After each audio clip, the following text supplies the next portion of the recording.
Greetings, ladies and gents, and welcome to this latest edition of RE231, where I take old stories I've narrated and update them to modern audio standards. This particular story is called Why Humans Can't Have Nice Things, written by Wyrdsmith. The esteemed squad overleader, Tor, raised one of the crests above his eye in an all-too-human manner that he had come to pick up during the last few lunar cycles, training the new trade and military partners. While humans weren't new to the Intergalactic Council of the Greater Fifth Stratum, they were still a rarity in interstellar trade and peacekeeping. Or, to put it another way, they were little more than galactic hicks from a solar system with too few suns, too many rocks, and not nearly enough common sense. Be that as it may, it was ESO Toll's duty to introduce these tools to the IGC G5S to humanity's addition to the neighborhood peacekeeping force. Thankfully, the 50 humans that had qualified for training with these squad groups knew how to get in line and stay there, even while some lab jockey was demonstrating the more conventional equipment, though it was unusual that the squad appeared to be bored. The Corellian Toll wasn't an expert in reading human facial features, but after 3 lunar cycles of boot camp, as the humans called it, he felt reasonably certain that despite being shown a Class 4 heavy assault plasma rifle, the humans appeared to be losing interest as commissioned scientists continued her presentation on the basics of the weapon's core functions and design. Hell, at this point, most Sophons in their position would be flexing like younglings in a candy store.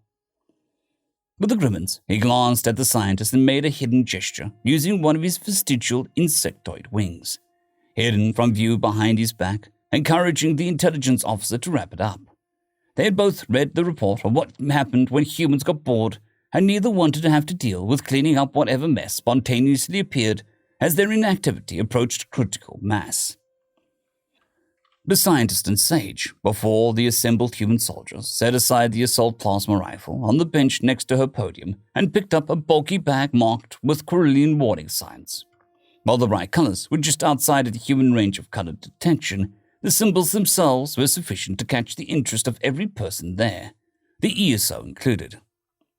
And lastly, the scientist began, we have our field tool, officially referred to as the Nanomechanical Molecular Armature, or the NAMA or N tool, uses a complex cluster of nanites and controlled molecular reactions to print or produce any tool or chemical reaction coded into the control apparatus.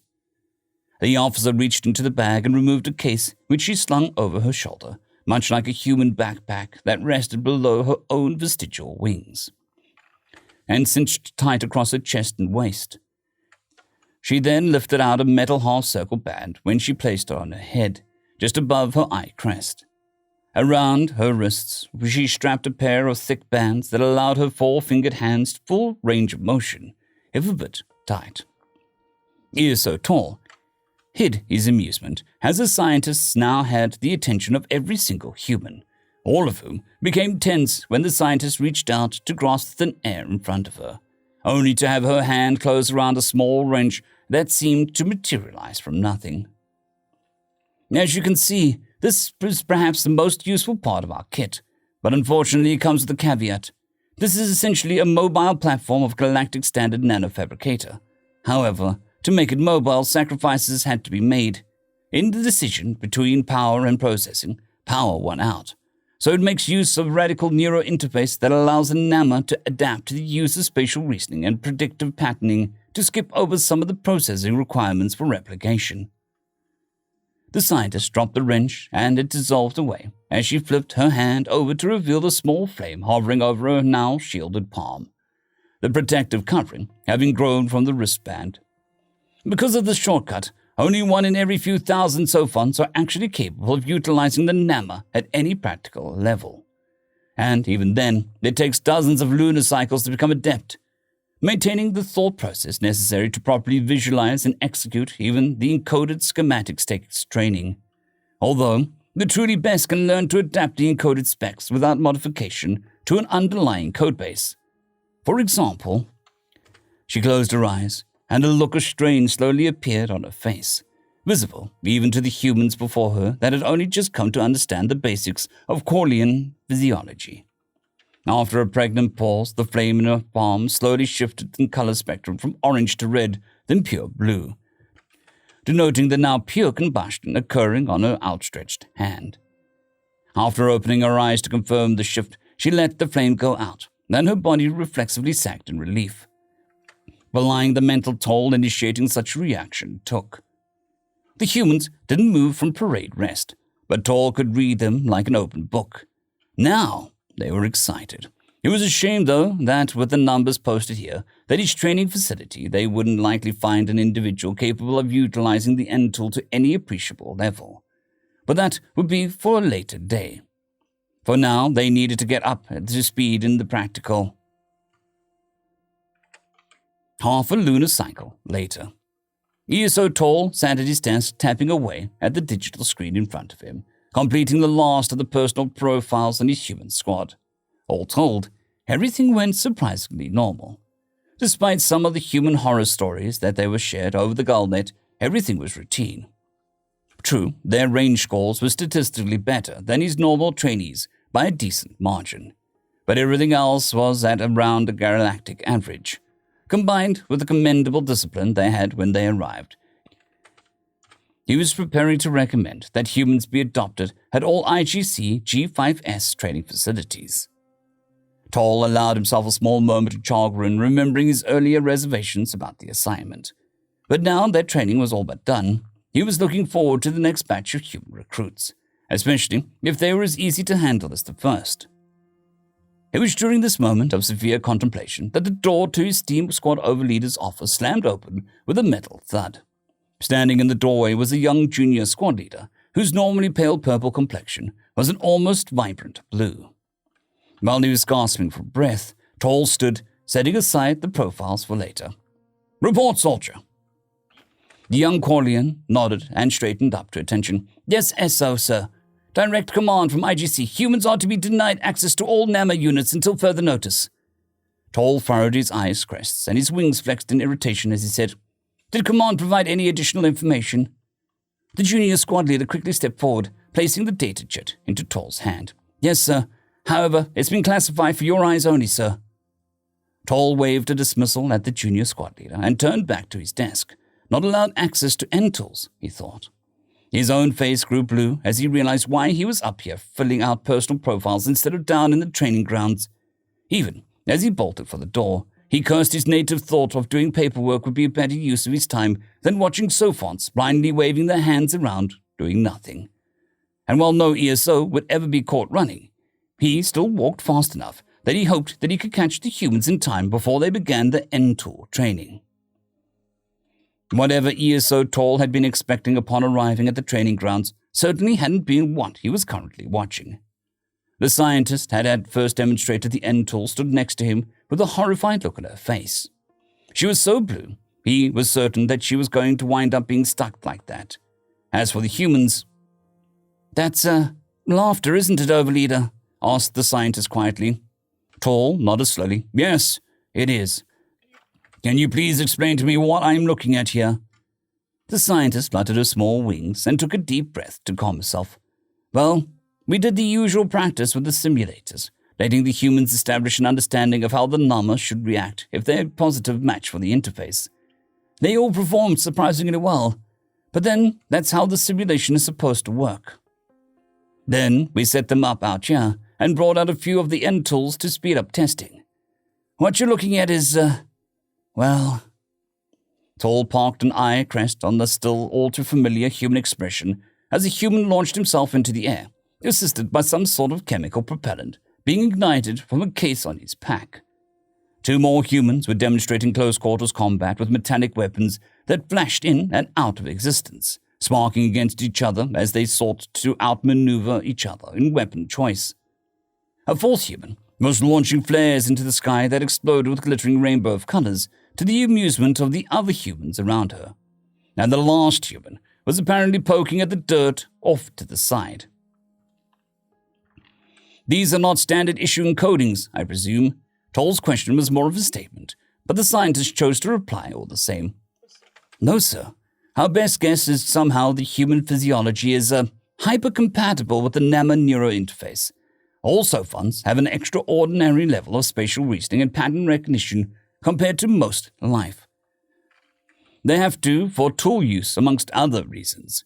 But humans are, the scientist trailed off, struggling to put words to what was happening in front of the two Corellians. Both the ESO and his intelligence counterpart were trying to figure out how to put a cat back in the bag. The human that had been poking at the dirt suddenly jumped up, shouting out in apparent joy. But before any Corellian could react, the human gestured for the others to step back and held out his hand in front of him, his face suddenly contorting into concentration or possibly pain. Starting from the point directly below his outstretched hands, a crater about 1.5 meters in diameter appeared, the soil rising up and compacting into a rotating sphere that became smaller and smaller with each passing second. Sweat beaded on the human's face. The trait Tall was glad his species lacked, but still bewildered by what he was seeing. He did nothing to stop the human as the mass of dirt slowly began to glow with heat as it was compressed further. "Wait!" the scientist choked out, shocked too at the display of control. But all that was heard was a sudden sharp crack of thunder, followed by a collapse of molten rock in front of the human. The red-hot earth pooled in the crater at his feet and began to cool, while his end tool shut down with a high-pitched electronic whine. The humans cheered for the now exhausted human who slumped to the ground, looking like he'd just managed to outrun a Koran hunting beast. ESO Tall, however, only turned to look at the scientist next to him, his own skin as blue as hers. At least now he knew why IGC made the command it had. The data chit, now forgotten, lying on his desk. Part 2. Silence permeated the stale air of the inter-office meeting room. The room was bare except for the communications pedestal at the center, a single double-door entrance on one wall and a ring of 24 leaning stands around the outer edge of the room. ESO Tall rested against one of the padded stands, only his military discipline restraining the movement of the small, clear insectoid wings at his back. To his right stood esteemed squad intelligence leader Dayal, who lacked his ingrained fortitude as she was rocking forward and backwards at her stand. The two of them weren't alone in the meeting room. The other stands had holographic projections of other IGC G5S Peacekeeper Squad overleaders, as well as the commanding officer, the gloried hive leader of the 16th Hive of the Greater 5th Stratum, GHL Neymal, had earned his post by merit of his decorated military and peacekeeping history. As for his peers, Tall ignored the shiver of frustration that threatened to run down his back and instead focused on his superior officer on the opposite side of the room. "I'm having trouble understanding esteemed squad intelligence leader DL. The humans are hyper-compatible with the Nama system." The hive leader's eyes seemed to bore into the relatively young intelligence leader, and Tall almost felt a sense of sympathy for him. Almost. "Yes, glorious hive leader, we haven't performed any additional testing with the humans, having revoked access to Namas following IGC's commands. But based on the initial testing, as well as the results in the simulation training, we believe that something about their cerebral architecture makes them savants at wielding end tools." GHL Namal reached up with one hand to rub the crests above his eyes. Had the Corlions noses instead of olfactory pads, Tall was certain that the hive leader would be rubbing that instead. "Perhaps I'm not the only one humans have been rubbing off on," he thought. Dayal took the hive leader's silence as encouragement to continue and said, "Any real explanation as to how or why would probably just be conjecture and little more than a pseudo-scientific theories at this point. We suspect it has to do with the fact that somewhere around 60% of human brain's mass is involved in visual processing. Maybe." The hive leader tilted his head first one way, then the other before fluttering a wing of assent for the squad intelligence leader to continue. Nodding, Dayal tried not to let her nervousness show in her wings as she attempted to explain her research group's best hypothesis. Their neural architecture is also so adept at pattern recognition and signal processing that when confronted with literal nothing, their brains will create connections and patterns from them. Again, this is most pronounced in the vision centers of the brain, but also extends to all other senses, including taste and touch. The scientist paused, realizing that she was probably beginning to bore the non-intelligence members of the meeting. That is to say, the expression of such features isn't unusual. The Zays also devote most of their brain mass towards visual pattern decoding, but they have up to 5 pairs of eyes on the oldest members of their race. The humans, like us, have just the 2. Tall glanced around the room, the shifting of irritation evident on the other squad overleaders, though the hive leader's wings were motionless as ever. Looking at Dayal, he cleared his throat faintly, just enough for her to hear, but not loud enough for the pedestal to pick up. She glanced at him, her faceted eyes taking in his silent motion for her to get to the point, causing her to jump and begin speaking faster.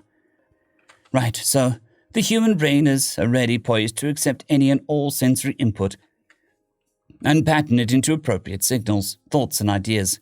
So much so, all the Nama has to do is parallel that illusory input and construct around what the human's mind is telling the humans what's supposed to be right there in front of them.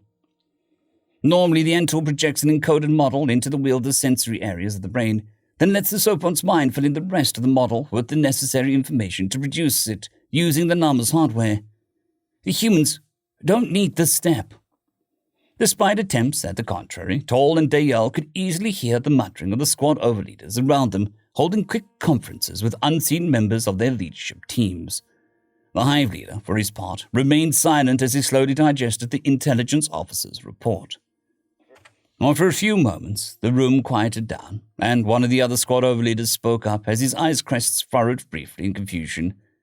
Do you mean to say, esteemed squad intelligence leader, that humans live perpetually in a semi-hallucinatory state? Dayala hesitated, giving a glance to Tall, with shuffling forward and backward for a moment before replying, No, well, not precisely. While it is true that humans can experience hallucinations when going for too long between sleep cycles, taking too many sleep cycles, not getting enough for sustenance, imbibing or ingesting certain chemical compounds, suffering from illness, experiencing intense physical and mental trauma, receiving too much sensory input, receiving too little sensory input, or by virtue of one of over a dozen human-identified mental illnesses or cognitive dysfunctions. Dayala trailed off as she realized each of the squad leaders in the room were staring at her, with wings rigid in alarm. At a loss for words, she turned back to Tall, her own wings shivering in worry, and a blue blush gracing her cheeks. He is so tall, took a deep breath, and stepped forward into the parade rest before picking up where Delia left off. What my intelligence officer is trying to say is, yes, it is possible for humans to undergo hallucinatory experiences on an irregular basis throughout their lives. However, the human psyche is sufficiently well equipped to handle these experiences to the point that it is seen as an infantile indulgence to partake in voluntary hallucinations. For the most part, however, the human brain is quite capable of distinguishing fact from fiction, except for in the most extreme circumstances. Circumstances, I should point out, that would necessarily prohibit humans from serving in any peacekeeping role. Before he had even finished speaking, outbursts came from several of the other assembled squad leaders, while others appeared to be speaking animatedly with thin air. Only Hive Leader Neymal was silent, looking from Daya to Tall in his dark, faceted eyes, considering each of them in turn. Tall ignored the fidgeting intelligence officer next to him, and stayed at familiar parade rest, while these auditory pads picked up bits and pieces of the conversations around him. Biology, insane. Imperative that we deny them access to our IGC technology immediately. Temporary trade embargo until we can sort this out. How could they ever tell a friend from foe? The arguments around the room were immediately silenced by a wave of gloried Hive Leader's hand, whether by muting every other projected overleader, or by virtue of his action alone. Esteemed squad overleader Tall, despite the fragile nature of the human psyche and what you witnessed firsthand during the Nama training exercise, you still recommend immediate adoption of human forces within our peacekeeping ranks in our role as the humans' IGC ambassador race. Why? I did, gloried one. Tall paused, making sure every single Corlean in the room was looking at him before he continued. To be honest, it would be a practice in futility to deny humans access to the technology. They are a highly ingenuitive race that seems to take pleasure in testing boundaries. When we learned that the effects ethyl alcohol had on humans, It was summarily banned during training. Not even a full lunar cycle later, one of our trainees had to be reprimanded because we had discovered a still he constructed from scrap metal and clay capable of producing pure alcohol from fermented idola berries, stolen from the mess. And yet, the humans were some of the finest soldiers I've ever had the pleasure of training. Their discipline is exemplary and is matched only by their willingness to improve themselves and those around them. There is a reason, gloried Hive Leader, that we were selected as their ambassador race beyond just the physical and climatological similarities. GHL Nermal leaned back against his stand and mulled over Toll's words in silence, while the rest of the squad overleaders waited his response. Dayala, in her nervousness, had slumped back against the stand she stood at, briefly letting her eyes flick back and forth between the two peacekeepers, unable to keep her wings still amidst the tension in the room. Finally, Neymal said with a small quirk in his eye crests, "Very well, honored squad overleader. What would you have the Corlurian peacekeepers do with their junior race?" Toll's wings shifted briefly at his sudden social rank promotion, but he managed to return to the same quirk of his eye crest. "I believe that we should put the humans' penchant for creative problem-solving and antipathy towards boredoms to use." 2 lunar cycles, or about 3 human months later. "Hey, Nat! Earth to Nat!" Nathaniel Hudson jumped and jerked himself upright on the picnic table that he was sitting at, having been caught daydreaming again. Giving a sheepish smile, he nodded at the person that settled into the table across from him. "Hey, Becca, what's up?" Always Becca Joe, never Becca or Joe, he thought to himself. Becca Joe grinned and shook her head, hair going everywhere. "Geez, I've been calling you for like a half an hour. Where you've been? Calico 5? Nathaniel ran a hand through his own short hair and glanced out at the well-lit park around them, trying to remember what he was thinking about. "But I was just thinking, it's almost perfect, but it's missing a breeze and squirrels, maybe a bird or two." His friend's smile seemed to falter slightly, but then grew back as she placed her tablet onto the table between them. "Don't let the suits hear you say that. Otherwise, they'll make you sit through the Eco-Realms trade-marketed, authentic Terran recreations presentation as if you were a freshman all over again. It's a perfect recreation, remember?" He rolled his eyes and shook his head with a sigh. "Yeah, right. I cannot wait to get off the station." Becca Joe kicked him under the picnic table with a fake pout. Mr. Graduate already sick of his friends." Wincing, he gave her a grin and reached down to rub his shin. "Hey, no fair. You know I didn't mean it like that." "I know," she said with a smile. "So what's the plan? Back to Earth? Live with the rents, or do you have something lined up that I don't know about?" Nat scratched idly at the table. The plastic resin looked close to, but a poor substitute for real wood. "Back to the parents, probably. I could sign up with Eco-Realms. All Eco-Realms university graduates get automatic placement and all that. But I don't know. I'm even giving that army pamphlet we got at the career fair some serious consideration." "Well, Mr. Hudson, you're in luck, because that's just what I wanted to talk to you about. Check this out." Becca Joe slid her tablet over to him, giving it a swipe of her fingers to turn it on, revealing a gullnet site that could modestly be described as garish. Nathaniel raised an eyebrow as he read the blinking banner at the top of the page out loud. "Now recruiting for Intergalactic Council's Human Corps of Engineers." End of story. I'd quickly like to thank our T5 Patreon and channel members, Casper Arnholtz, John Creighton, 050, Dragzoon WRE, and Elijah Silvercross. Thank you very much.